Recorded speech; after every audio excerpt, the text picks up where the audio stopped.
السلام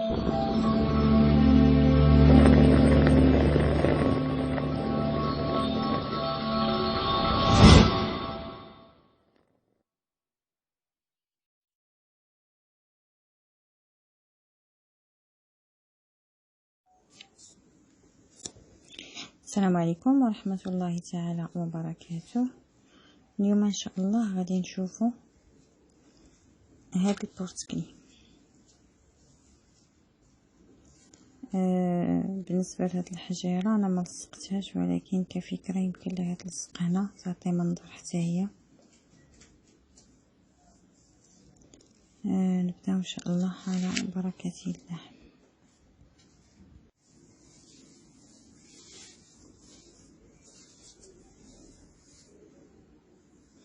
اول حاجه غادي نبدا بها ان شاء الله هي الدائره السحريه. كاين اللي غايقول لي علاش غتبداي بالدائره السحريه. المهم انا الدائره السحريه كتعجبني لانني ملي كنجمع الخيط كتسد ليا هذا الفراغ اللي كيكون عندنا هنا كيتسد. انا ما تعجبنيش هاد البلاصه تبقى محلوله. المهم هاي هنا مسدوده.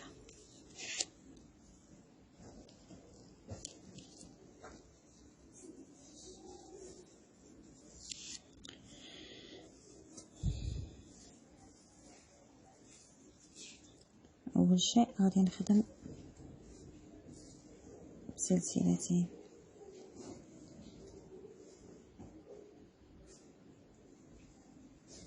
دائما ها هو الدائره السحريه ديالي، ها العين الاولى العين الثانيه. غادي نخدم 7 ديال الاعمده، وهذا العمود هو 8 ديال الاعمده او 10 ديال الاعمده على حسب. اللي بغاه صغير غيخدم 8، واللي بغاه كبير غادي يخدم 10.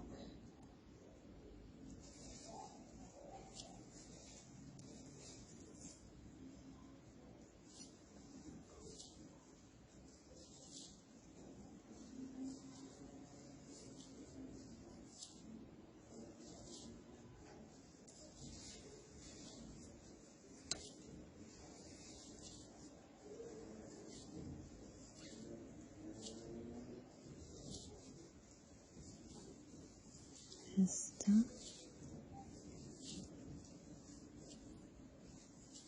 7 8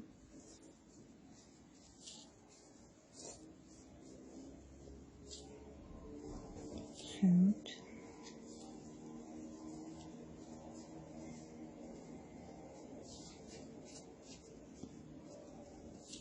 10. او تقدروا تخدموها بنصف عمود. هاد الدائره الاولى هذه تقدروا تخدموها بنصف عمود. انا كملت، انا كنجمع الخدمه ديالي. شفتي علاش الدائره السحريه كتكون زوينه؟ كتهنيك من هنا اشنو غادي تقلب مازال دير فيه.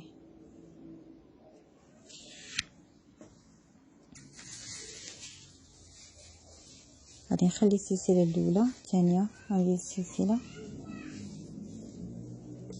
الاخيره، وغادي نجمع الخدمه ديالي بمنزلق. هذا الدور الاول. غادي نطلع بسلسلتين. هنا غادي نخدم في كل سلسله غنخدم عمودين. انا خدمت السلسله الاولى، غنجي مباشره نفس السلسله، ما غنقش نفس السلسله. ها عمودين. غنجي السلسله الثانيه حتى هي غنخدم عمودين. كنأكد اللي بغى يخدمو بالعمود يخدمو، اللي بغى يخدمو بنصف عمود يخدمو. ما كاينش فرق بيناتهم غير في الحجم. هو ان نصف عمود كيجي الطريبي شويه صغير، هذا اللي كيبان لكم في الصوره، فهو بنصف عمود. هذا بغيت نخدمه بعمود باش يجيني شويه باين عاطي العين. نصف عمود راه كاين في الدروس الاولى اللي في القناه، راه كاين نصف عمود. اللي ما عرفاتش شنو هو النصف عمود، او اللي مازال ما عرفاتش تخدم النصف عمود.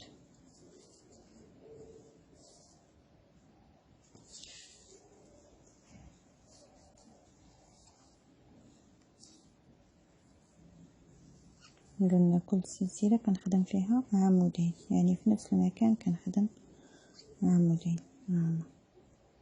شفتوا كل سلسلة فيها عمودين. بما انني عندي غير 8 ديال سميتو فما كاينلاش غادي نقطع، غادي نخدمو معاكم ان شاء الله مباشرة.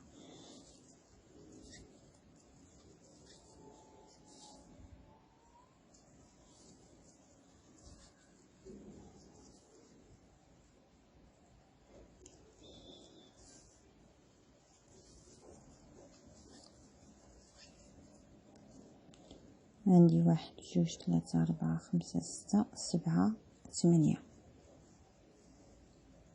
انا خدمت 10 هاد سعود، يعني راه كنحسب سعود في جوج، يعني راه 18 دابا،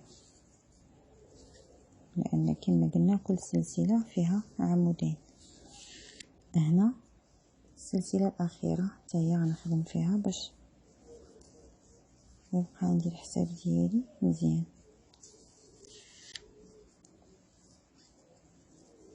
غادي نجي لاخر سلسلة رقم 3، 1 2 هذه رقم 3، وغادي نسد منزلق. هذه البداية ديالي ديال يعني السطر الاول، السطر الثاني، السطر الثالث. كل سلسلة غنخدم فيها عمود. هذه راني ما ملصقهاش، راه غير حطها ملصقتهاش لان خصها الكوله، انا مبغاش اصلا نلصق. غادي نخدم هنا سلسلتين، غنخلي هاد البلاصه اللي خدمت فيها السلسله الاولى لانها سلسله ديال العمود الاول، وغنجي للسلسله الثانيه.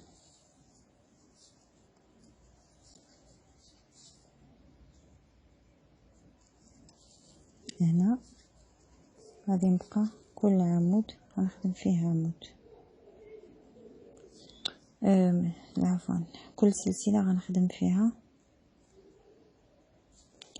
كل سلسله غنخدم فيها عمود ماشي كل عمود،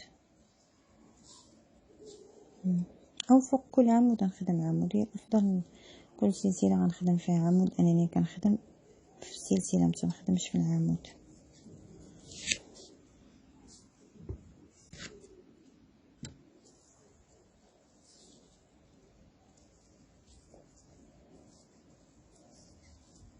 نكمل الدورة ان شاء الله ونرجع عندكم.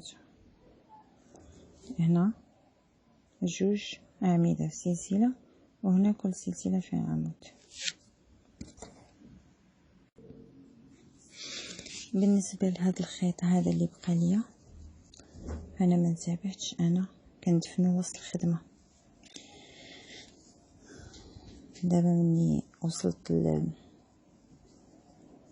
غادي ندير ليه بحال هكا وغادي نمشيه معايا باش كيبقى ليا، المهم كتبقى ليا الخدمه مفينيه.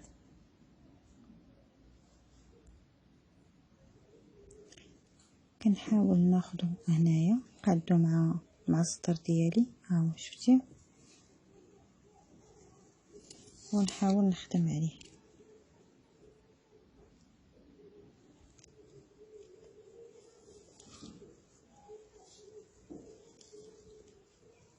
هذه غير مجرد انني جات على بالي، حيت انا غادي ندفنو وغادي تشوفوا نتوما ما كاينش غتقولوا كيفاش درت لي، فجات على بالي انني نشاركها معكم باش تعرفوا.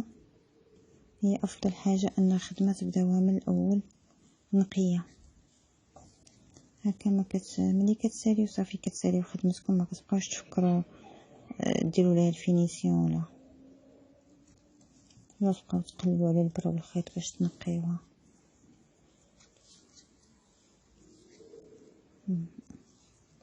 صافي ها الخيط ديالي شفتي، ها انا جمعته في الخدمه ديالي هنا.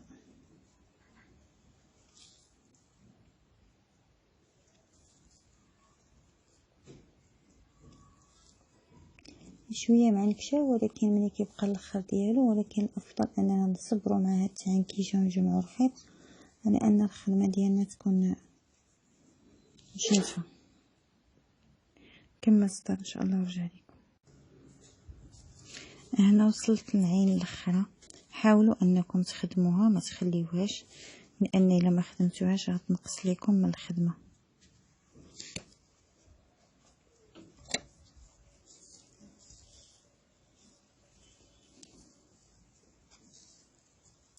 تكون هي الاخرى او ما قبل الاخيره. صافي نجيو دابا نسدو الخدمه ديالنا.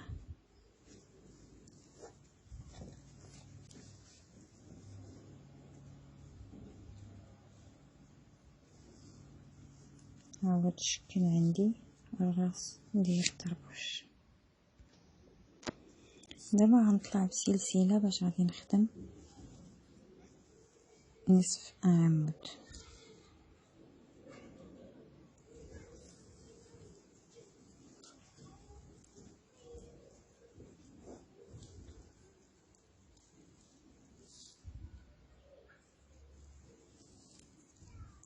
كل سلسله غنخدم فيها نصف عمود.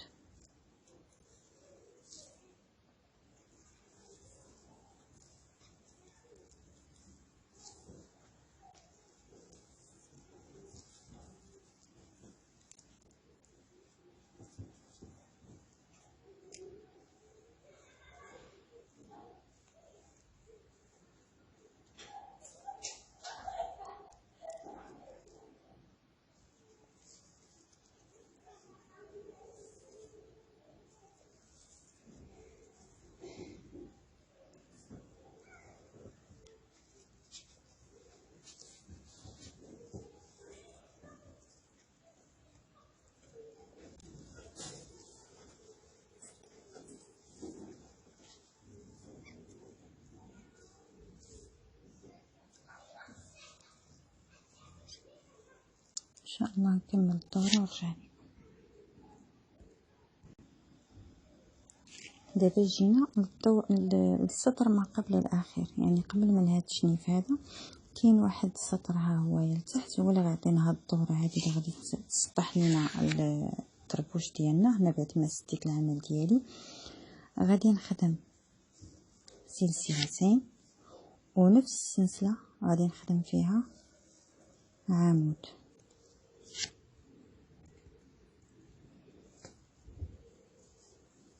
نفس البلاصة غادي نخدم فيها هنا عمود. غنجي للسلسلة الثانية حتى هي غنخدم فيها عمودين.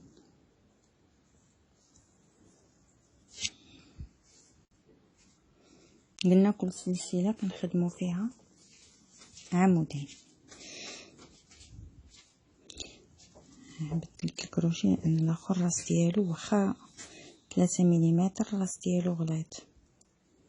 هذا 3 ملم ولكن الراس ديالو رقيق. هاهي شفتي، هذا نفس الشيء ولكن الراس ديالو غليظ. اولا يمكن هذا حيت كنخدم به بزاف، ما عرفتش، هذا كنخدم به بزاف، هذا لا.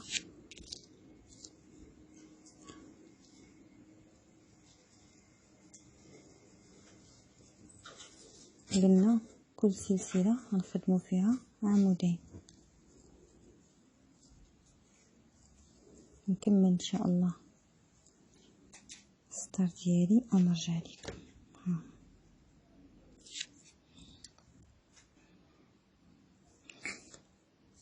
ها هو السطر اللي درنا كل سلسله فيها عمودين. ها هو الشكل ديال الطربوش ديالي. دابا بقيت ليا اللمسه الاخيره، هذا تنقولوا ليه حنا المتكي. البنات اللي تيخدموا الدرس ديال الحرير غادي الكروشي ديال الحرير غادي يعرفوه.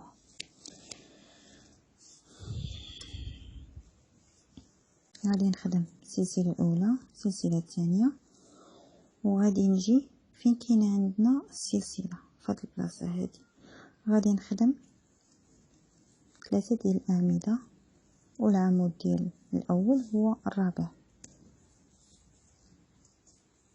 او نخدم 3 على حسب. انا عندي الطربوش هنا شويه كبير فغادي نخدم 4 او نقدر نخدم حتى 5. غادي نخلي السلسله الثانيه الثالثه وغنجي للرابعه وغندير منزلقه. شفتي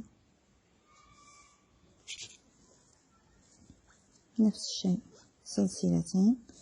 غادي نجي تحت هاد الدرس هادي اللي درت وغادي نخدم 3 أعمدة والسلسلتين بطبيعة الحال الأولين فهما عمود أول، يعني غيكون عندي 4 ديال أعمدة بلفة واحدة.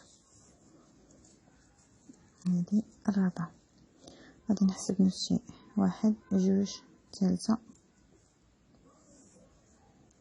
3 غادي ندير منزلقة. شتي غادي نكمل ان شاء الله هكا ونرجع لكم. هنا وصلت لاخر اعمدة عندي، غادي نسد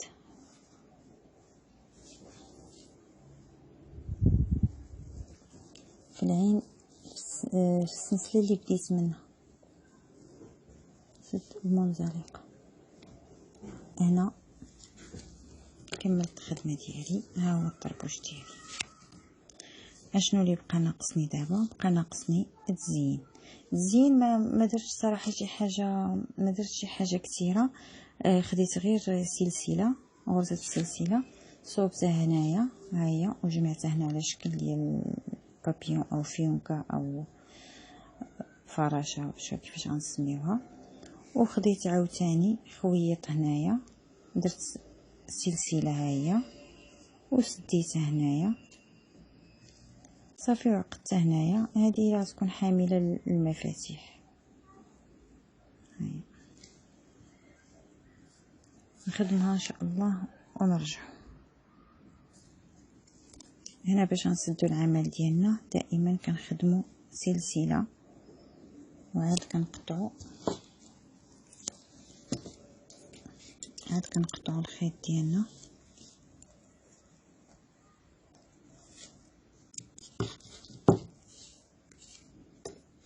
هنا صافي سدينا العمل ديالنا. هنا هي كما قلت لكم غير غرزه السلسله صوبت بها، ها هي درت فيها عقيقات وهي اللي غادي نزين بها هاد الطربوش هذا. نقادو ان شاء الله ونرجع نشرح لكم الطريقه كيف زينتو.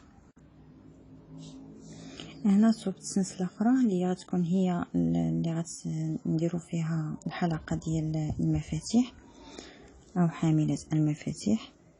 فانا غادي نجي هنا غادي نخيط عادي باش غادي نخلي بلاصه الحلقه او الحلقه.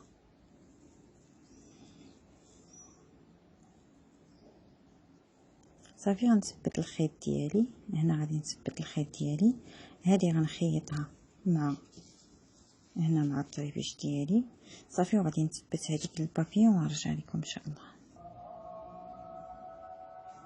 بعد ما كملناها هيا لصقت ليها 2 عقيقات، صوبت ليها البابيون ديالها كما قلنا ديما بغرزه السلسله. وهذه هي ان شاء الله يكون راق لكم هذا العمل ويعجبكم. الى عمل قادم بحول الله.